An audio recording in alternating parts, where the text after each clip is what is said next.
আজ এসএসসি ভবন অভিযানে ডাক দিয়েছে চাকরিহারা শিক্ষকদের একাংশ। আর অভিযান শুরুর আগেই আটক করা হয়েছে চাকরিহারা শিক্ষক সুমন বিশ্বাসকে, এমনটাই অভিযোগ করেছিলেন তার পরিবার।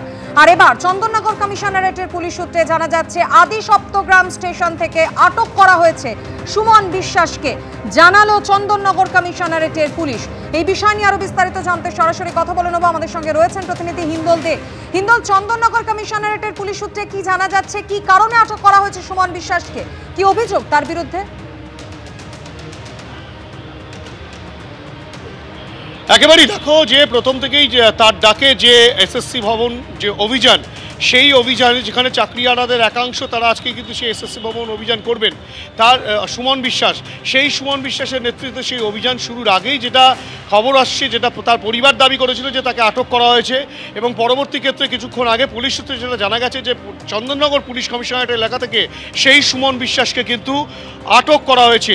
এবং গতকাল বিধাননগর পুলিশ কমিশনারেট দুটি একটা অডিও প্রকাশ্যে আনে, যেখানে দুজনের মধ্যে দুখানা কথোপকথন চলছিল এবং সেই কথোপকথন থেকে কিন্তু এই আন্দোলন হিংসাত্মক হতে পারে তেমন বিষয়টাও কিন্তু বিধাননগর পুলিশ কমিশনারেটের পক্ষ থেকে বলা হয়েছিল। এবং এই যে আন্দোলন, এই যে এসএসসি ভবন চলো, সেই এসএসসি ভবন কিন্তু যাওয়ার ক্ষেত্রে পুলিশের তরফ থেকে কোনো রকম কোনো প্রস্তুতি ছিল না এবং তারই পরিপ্রেক্ষিতে পুলিশের বাড়তি নজরদারি ছিল সুমন বিশ্বাসের ওপরে। এবং এখনও পর্যন্ত যেটা পরিবারের তরফ থেকে দাবি করা হয়েছিল যে সুমন বিশ্বাসকে আটক করেছে পুলিশ।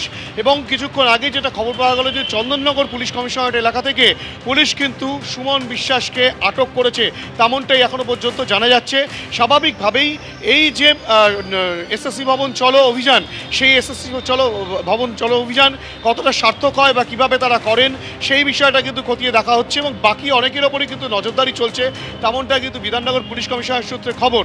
এবং তোমাকে দেখাবো যে ইতিমধ্যেই কিন্তু যেহেতু এই করুণাময়ী স্টেশন থেকে, করুণাময়ী মেট্রো স্টেশনের নিচ থেকে করুণাময়ী মোড় যেটা, সেখান থেকে সেই মিছিল হওয়ার কথা, সেই মিছিল একদমই হিন্দল, অবশ্যই এই ছবি তোমার কাছ থেকে আমরা দেখবো, তুমি আমার সঙ্গে থাকো। এই মুহূর্তে একবার আপনাদের শোনাবো সুমন বিশ্বাসের ভাই, তিনি ঠিক এর আগে কি জানিয়েছিলেন। ফোন করলো দাদার বন্ধু বিধানচন্দ্র গাইন বলে একজন, এই আদি সপ্তগ্রামে বাড়ি, তার সঙ্গে হয়তো মিট করে তারপর কলকাতা যাওয়ার চিন্তা ভাবনা করেছিল, সে হয়তো যেতে দেয়নি, সেই ব্যাপারটা আমি বলতে পারবো না, কারণ কালকে রাতের পর আর ফোন হয়নি তাদের সঙ্গে। তো এখন এই মুহূর্তে খবর পেলাম আদি সপ্তগ্রাম স্টেশন তো হয়তো দাদা আন্দোলনের জন্য যাচ্ছিলেন, ট্রেন ধরবে বলে, তখন এসে ধরলো। এবার যখন ধরছে দাদাকে কোনো কথা বলতে দেয়নি, সুমন বিশ্বাসকে কোনো কথা বলতে দেয়নি, প্লাস আপনার যখন জিজ্ঞাসা করছে যে আপনারা কোন থানা থেকে, কোনো সদুত্তর না দিয়ে তুলে নিয়ে চলে গেলেন। এবার কোন থানায় গেছেন, আমার দাদার বন্ধু বিধানচন্দ্র গাইন এখন বিভিন্ন থানায় বাইক নিয়ে ঘুরছে যে কোন থানায় নিয়ে গেল, কোন থানায় নিয়ে গেল। তা আমরা কি করব? এটা কি 16 সালে পরীক্ষা দিয়ে যোগ্য চাকরি পেয়ে এটা কি তার অপরাধ? চাকরি পাওয়াটা কি তার অপরাধ ছিল 16 সালের? আমরা কার কাছে যাব? এই সরকারের কর্মচারী হয়ে যদি এই সরকারের কাছেই যদি ধর্ষিত হতে হয়, তাহলে আমরা কোথায় যাব? চাকরিহারা শিক্ষকদের একাংশের আজ এসএসসি ভবন অভিযানের কথা ছিল এবং সেই কর্মসূচির আগেই সুমন বিশ্বাস, চাকরিহারা শিক্ষক, তাকে আটক করা হয়েছে, এমনটাই চন্দননগর কমিশনারেটের পুলিশের তরফে জানানো হয়েছে।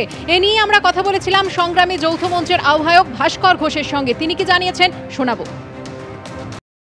কারোর বিরুদ্ধে অভিযোগ থাকলে তার বিরুদ্ধে তদন্ত করা, মানে করা, সেসব জায়গাতে না গিয়ে পুলিশ নিজেই এখন ঘটনার ম্যানুফ্যাকচারিং করে পরে কাউকে অভিযুক্ত সাজাচ্ছে। এই ঘটনার মানে পুনরাবৃত্তি আমরা প্রত্যেকটা ক্ষেত্রে দেখতে পাচ্ছি। সুমন বিশ্বাসের অপরাধ একটাই, আমার যেটা মনে হয়েছে, যে তারা সাদা খাতা জমা দিয়ে চাকরি পাননি বা তারা কোনো তৃণমূলের লোকজনকে এবং মন্ত্রী গোষ্ঠীকে তারা পয়সা করে দেননি বলেই তাদের অপরাধ। এটা যদি দিতেন তাহলে তাদের 7 খুন মাফ হতো।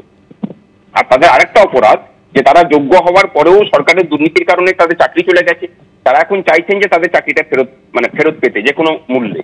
তা তার জন্য যে শান্তিপূর্ণ আন্দোলন তারা করে চলেছেন, সেটা যাতে করতে না পারেন, যাতে মুখ্যমন্ত্রীকে আর অস্বস্তির মধ্যে পড়তে না হয়, সেই দায়িত্বটা এই রাজ্যের ডিজি রাজীব কুমার নিজেই দায়িত্ব নিয়েছেন। এবং যে ঘটনাগুলো ঘটেছে, সুমনকে যেভাবে অভিযুক্ত করা হয়েছে, তার সমস্ত কিছুর পিছনে রাজীব কুমারের মস্তিষ্ক আছে বলে আমরা মনে করি।